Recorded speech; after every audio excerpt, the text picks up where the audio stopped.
दोस्तों नमस्कार। पिछले पूरे सावन हम लोगों ने 12 ज्योतिर्लिंगों का दर्शन करते हुए आज सबसे अंतिम कड़ी में हम लोग चलते हैं दक्षिण में बाबा घूसमेश्वर के पास। सारे ज्योतिर्लिंगों की महिमा का बखान करते हुए हम लोगों ने पूरे भारत भ्रमण किया। शायद आप लोगों को पसंद आया होगा। आज हम लोग बाबा घूसमेश्वर में चलेंगे और जानेंगे कि बाबा घूसमेश्वर की स्थापना किस प्रकार हुई, शिव पुराण के अनुसार किस प्रकार से वर्णन किया गया है कि बाबा घूसमेश्वर की स्थापना के बारे में, उसके पीछे का क्या प्राकृतिक, सांस्कृतिक और पौराणिक महत्व एवं कथाएं हैं। तो सारे ज्योतिर्लिंगों के कहानियों की बारे में जानने के लिए अगर आपने अभी तक हमारा चैनल को सब्सक्राइब नहीं किया है तो आप हमारे YouTube चैनल को सब्सक्राइब जरूर कर लें और सनातन धर्म के प्रचार प्रसार में अपनी सहभागिता सुनिश्चित करें। चलिए आज ज्योतिर्लिंग की अंतिम कड़ी में हम लोग चलते हैं बाबा घूसमेश्वर के पास। तो हमारे श्री शिव महापुराण के अनुसार घूसमेश्वर महादेव की जो कथा है वो बहुत ही अद्भुत, बहुत ही निराली और पारिवारिक कथा है। इस कथा में दर्शाया गया है कि हमारे एक परिवार में किस प्रकार से कितनी कहानियाँ बनती हैं, बिगड़ती हैं और भगवान भोलेनाथ, बाबा भोलेनाथ की शरण में अगर हम हैं तो पारिवारिक बंधन में रहते हुए, कर्म बंधन में रहते हुए भी किस प्रकार से अपने आप को भोलेनाथ की शरण में रख सकते हैं और सारे कष्ट, विघ्न, बाधाओं, सारे पापों से रहित हो सकते हैं। बाबा घूसमेश्वर की कथा में मूल रूप से इसी चीज को दर्शाया गया है हमारे शिव महापुराण। शिव महापुराण के अनुसार भारत के दक्षिण में देवगिरी नामक पर्वत पर भारद्वाज कुल के एक ब्राह्मण सुधर्मा अपनी पत्नी सुदेहा के साथ निवास करते थे। ब्राह्मण बहुत ही कुलीन, ब्रह्म के ज्ञाता और वेदज्ञ थे। चूंकि बहुत बड़े वेदज्ञ थे, ज्ञानी थे, तो वो कुछ बच्चों का शिक्षा दीक्षा भी अपने आश्रम में दिया करते थे। ब्राह्मण सुधर्मा महादेव के, देवादिदेव शिव के अन्य भक्तों में से एक थे।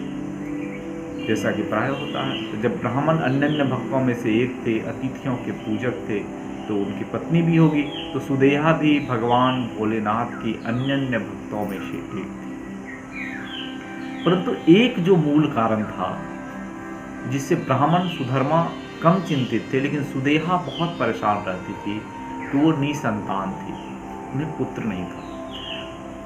सुदेहा बहुत बार अपने पति से अपने पुत्र प्राप्ति के बारे में चर्चा कर चुके थे और ब्राह्मण और ब्राह्मणी सुदेहा को थोड़ी कम परेशानी भी थी, परंतु पड़ोसियों से परेशानी अधिक थी, क्योंकि उनके पड़ोसी और अन्य लोग उसे निसंतान करके ताना मारा करते थे, जिस कारण से सुदेहा बार बार अपने पति से पुत्र प्राप्ति के बारे में प्रार्थना करती। उसके पति सुदेहा को मिथ्या संसार के बारे में बहुत कुछ उपदेश दिया करते थे, बहुत ज्ञान दिया करते थे, फिर भी उसका मन नहीं मानता। ब्राह्मण देव ने पुत्र प्राप्ति के लिए बहुत सारे उपाय भी किए, परंतु असफल रहे और अत्यंत दुखी होकर ब्राह्मणी सुदेहा ने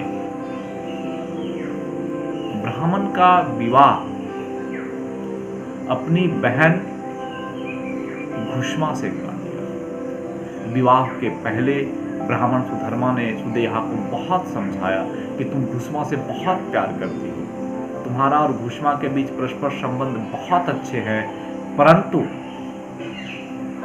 विवाह के बाद ऐसा नहीं रह पाएगा। परंतु सुदेहा ने एक ना सुनी और अपनी बहन से शादी करा दी। सुदेहा ने कहा कि मैं कभी अपनी बहन घुष्मा से ईर्ष्या नहीं करूंगी। और शादी के बाद घुष्मा एक दासी की तरह अपनी बड़ी बहन और सुधर्मा की सेवा करती और बहुत ही प्रेम से पूरे परिवार का जीवन यापन चल रहा था। सुदेहा के आदेश अनुसार घुष्मा ने भी भगवान भोलेनाथ और शिव की प्रार्थना याचना शुरू कर दी।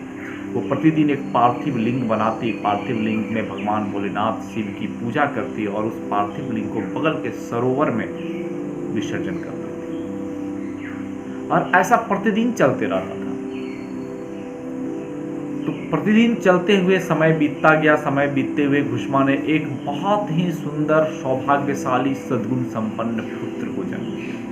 पुत्र प्राप्ति के बाद घुष्मा और सुदेहा की खुशी का कोई सीमा नहीं थी।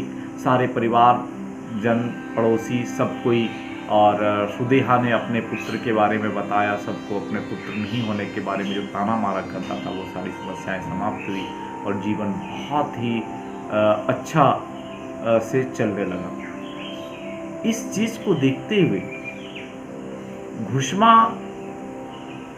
की प्रतिष्ठा या थोड़ा मान समाज में बढ़ गया और बढ़ी हुई घुष्मा का मान देखकर सुदेहा के मन में एक ईर्ष्या उत्पन्न हो गई कि चाहे ब्राह्मण देवता हो या पड़ोसी या जो भी हो, हमारी जगह घुष्मा को ज्यादा मान मिलता है। और उस मान के कारण घुष्मा चिंतित हो गया। पुत्र बड़ा हो गया, पुत्र का विवाह भी हो गया, पुत्र वधू भी घर में आ गई। अब सुदेहा की जलन की सीमा बहुत है, उसकी बुद्धि भ्रष्ट हो चुकी है और कहा गया है विनाशे काले दिन। तो सुदेहा की भ्रष्ट बुद्धि कुछ भी अनिष्ट करवा सकती है और उस अनिष्ट करने के लिए हमारा घुष्मा का मान कम हो, सम्मान कम हो के कारण सुदेहा ने एक दिन पुत्र की हत्या की और हत्या करने के बाद पुत्र को उसी सरोवर में फेंक दिया जहां पर प्रतिदिन घुष्मा पार्थिव लिंग के रूप में बाबा भोलेनाथ की पूजा करके शिवलिंग विसर्जन किया करते थे और किसी को पता भी नहीं चला। ये सारे कांड रात में हुए थे। सुबह जब उस पुत्र की पुत्रवधू, घुष्मा की पुत्रवधू नींद से जगी तो पति को ना पाकर वो विचलित हो उठी। सब जगह हल्ला करने लगी, बताई, ढूंढा गया, कहीं मिला नहीं। तो घुष्मा बहुत चिंतित हुई, परंतु सुधर्मा पे कोई असर नहीं। सुधर्मा की पत्नी सुदेहा भी हाय बोलती हुई शोक में डूब गई, परंतु वह दुख ऊपर से व्यक्त कर रही थी, अंदर से तो उसे सब चीज मालूम थी। अपने प्रिय पुत्र वधू का कष्ट और कंदर सुनकर घुष्मा थोड़ी विचलित हुई, परंतु बहुत अधिक विचलित नहीं हुई क्योंकि वो शिव भक्त थी। सुधर्मा बिल्कुल भी विचलित नहीं हुआ क्योंकि उन्हें पता था कि जिनके तारणहार भगवान भोलेनाथ है, क्योंकि भोलेनाथ ने ही मुझे पुत्र रत्न की प्राप्ति दी है, तो उसकी सुरक्षा करना भी उनका ही दायित्व है। हमारे नहीं रोने से कुछ नहीं हो सकता। और अगर हमारे पुत्र की जीवन इतना ही था तो भी व्यर्थ चिंता करने से कोई बात नहीं। घुष्मा और सुधर्मा प्रतिदिन की तरह भगवान भोलेनाथ की पूजा किया, क्योंकि सुधर्मा 3 पहर की पूजा करते थे, सुबह, दोपहर और शाम। तो घुष्मा जब पूजा करके पार्थिव लिंग के विसर्जन हेतु सरोवर पर गई तो वो देखते हैं कि उसका पुत्र उसी सरोवर के किनारे बैठा हुआ है। अपने पुत्र को सरोवर के किनारे बैठा हुआ देखकर घुष्मा को ना तो प्रसन्नता हुई और ना ही किसी भी प्रकार का कष्ट हुआ। वह इतने में ही परम संतुष्ट ज्योति स्वरूप भगवान शिव उसके सामने थे, जो ना तो दुख में ना तो सुख में निर्विकार रूप से भगवान भोलेनाथ की सेवा करता है। वो सारे कष्टों से रहित हो जाता है ऐसा शिव को। तो ना तो पुत्र के मृत्यु पे घुष्मा को तकलीफ हुई थी, ना पुत्र को देखकर अति प्रसन्नता हुई, क्योंकि वो सब चीज को देवादिदेव महादेव की महिमा मानते थे। अब भगवान शिव जब प्रकट हुए तो उन्होंने घुष्मा से कहा कि देवी, मैं तुम पर बहुत प्रसन्न हूं, इसलिए तुम वर मांगो। तुम्हारी शौत ने इस बच्चे को मार डाला था, हमारी इच्छा है कि मैं भी उसे त्रिशूल से मार डालूं। घुष्मा ने बहुत ही श्रद्धा निष्ठा से भगवान भोलेनाथ को प्रणाम किया, महेश्वर का विनती की और कहा कि सुदेहा मेरी बड़ी बहन है, कृपया आप उसकी रक्षा करें। शिव ने कहा, सुदेहा तुम्हारा बड़ी बहन है, परंतु बहुत ही अनिष्ट किया, तुम्हारे पुत्र को मार डाला, और फिर तुम उसका उपकार क्यों करना चाहती हो?